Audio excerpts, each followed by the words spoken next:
And what we have here is a chain Sinnet necklace. Now, it may not look like much of a necklace, considering that my hands are very, very large, but I assure you that if you have a 10-foot strand or more, that this does make a pretty nice necklace. Otherwise, you get a choker, which may be a bad idea, considering the paracord is super strong. Anyway, if you want to learn how to tie this knot, we'll get to it in a later video, which is probably right here where I'm holding the knot. Okay, that's probably long enough.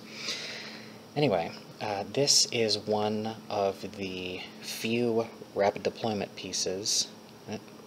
Give that a little tug to release it, and then away it goes, that I'm comfortable with giving away.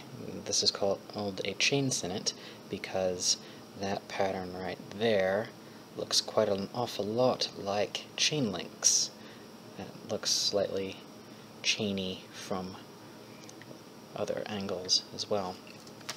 Okay, so getting down to how these are made. All that in order. There we go. Okay. Form an eye to start. And cross over.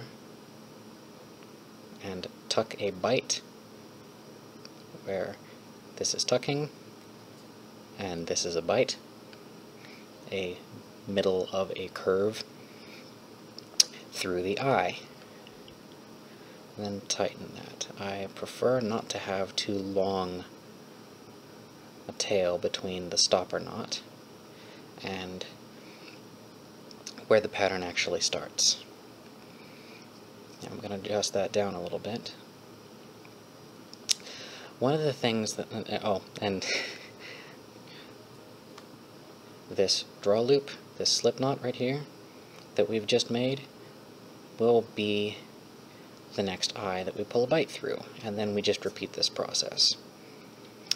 One of the things that I really like about this pattern, in addition to the fact that it's a quick release pattern, which is what I look for in everything that I make, is that it's really, really easy to learn how to do. With only a couple little refining notes to make. And it's also the kind that you can do blind. I don't actually have to look. You can't tell because you can't see my head, but I am looking away as I'm doing this right now. And so, Now it doesn't look quite as even, the stitches get larger if I'm not taking the tension out, but that's really easy to back up and do over again, or not if you happen to be the lazy kind. But just pulling like that creates enough tension for you to keep going. It is remarkably quick.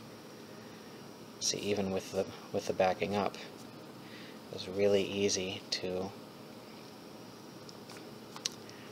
create a hand's length of this pattern. Now, a couple of notes about staying a little bit more consistent. Maintain consistent pressure between each stitch. You may notice that your draw loop is getting bigger, so about every 3 or so you're going to want to take all the extra slack of that out.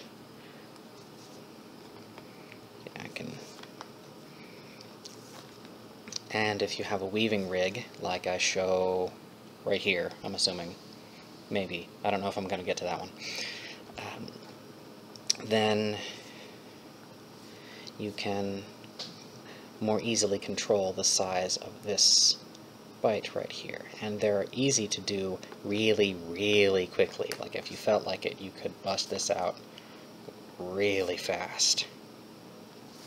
Now, something that you might notice, hopefully, is that the draw loop, the free end, is always to the same side. So my stitches are always going in the same direction, held like this, so that the bites are towards the bottom. All the stitches are going this way, around and up, and around and up. And it's very easy to get Tetris vision from doing these. for a while. You'll be tying it in your head, putting off going to sleep. Every time I come up with a new pattern, that's usually what happens for the next 2 or so days. I'm constantly tying it in my mind. Anyway, it's really nice for consistency, having it always come from the same direction like that, but this does present a bit of a problem. It twists the line as you go, so this will twist up. But if you were to alternate directions every time, say this is up on the top now, let's see, and then now it's on the bottom, like that. If you were to alternate directions every time, I don't think it looks as clean when you dress it tightly, which is done very slightly differently than this, but that's something of a trivial fact. But you get this alternating look there, and it doesn't twist up as you're untying it, because every twist in one direction gets undone by the next twist back. Now, as for doing it tightly, now this little hump right here, when you pull up on the back part of it, it will shorten the bite in front. Tuck the next one through. Shorten that. Down. And I'm not alternating right here. I really ought to be alternating.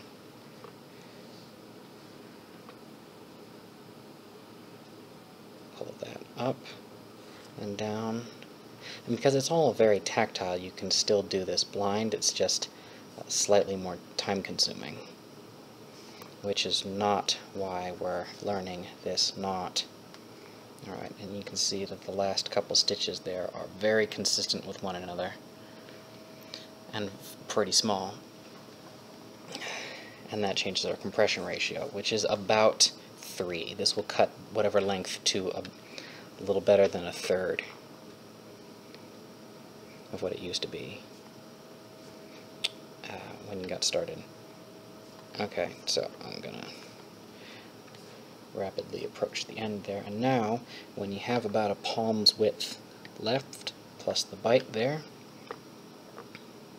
let's flip around to what I would consider to be the top where the chain stitches are. Now, to make sure that this is secure, I'm going to make a double eye so that there's 2 bites on top. This is a round turn around my finger for you not aficionados in the audience, and then pass the loop through both of them. Now, tightening this bit in the end is a little bit more tedious, but my dishes are done.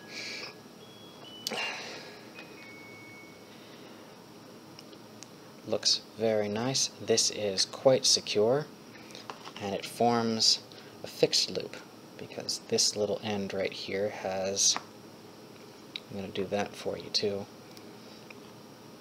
a little stopper in the end. Now, I am normally very, very against overhand knots of any kind, but this is tied pretty loosely on the end. You saw how easy it was for me to get it out. Its only purpose is to thicken it up just enough so that it stops right there. In any other circumstance, I would always recommend a different stopper, an oysterman stopper, which I suppose we'll put right here. Okay. That essentially creates a fixed loop for us, which we can put our anchor knot into, and then the Triskelion here will hold quite nicely, but release if you just push on it. You could also use a Celtic button, which is what I use on the necklace that I actually wear. You notice a similar theme with the alternating pattern in it, but I use a heavily worn, yeah, I've had this tied like this for, geez, like 5 years. I've never actually had to use it. I've always had one of these on hand. And so now we have a rapid deployment necklace. It's very easy to pull that out. Grab the little button right there. I would not recommend it as anything other than a necklace, except for perhaps a retaining cord for a flashlight, which I happen to have right here, although I use a different pattern. This is a waterfall chain. I think that's the name that I stuck with. Oh well. It will tell you what the name is right here. Or maybe it's in the description. Whatever. It makes a nice retaining loop. Loop? No. A retaining cord for a flashlight, and I have that attached to my belt by a carbiner. Very nice. I like that a lot. Alright. It's very easy to take out, and importantly, easy enough to put back in that you can do it without even looking at it. For necklaces, I would recommend 10 to 15 feet. I don't really consider anything that's smaller than 12 feet to be really useful for life-saving, which is what I market most of my things for. I consider that this is 7.5 feet, so I consider this to be more of a utility line, like just for tying things down, which is exactly what I use these for. Now, I just showed you how to do one of these, but if you are supremely lazy, you can go to my shop and buy one, or way more likely than that, buy something cooler, like this, or that. And I don't know if an image actually appeared there, or if it's still there, even, because my ability to see into the future is actually quite limited. Surprise, surprise. But here, I've got another example. This is a belt that I've talked about previously, and it happens to be a single 65-foot piece that is a different pattern on the other side. It's really noticeable right here, but that's because I have it tied looser back here so that it'll give. And on any number of custom buckles that I may or may not have made. Like this one. Image failure? Yes? No? Whatever. Somebody's laughing. You could also help me out at no cost to you by subscribing or leaving me likes wherever likes are to be had in the future. Everybody always says that, but it does actually help me out at very little effort on your part by improving my ranking in search results and stuff like that. There's another bracelet. Are you happy now?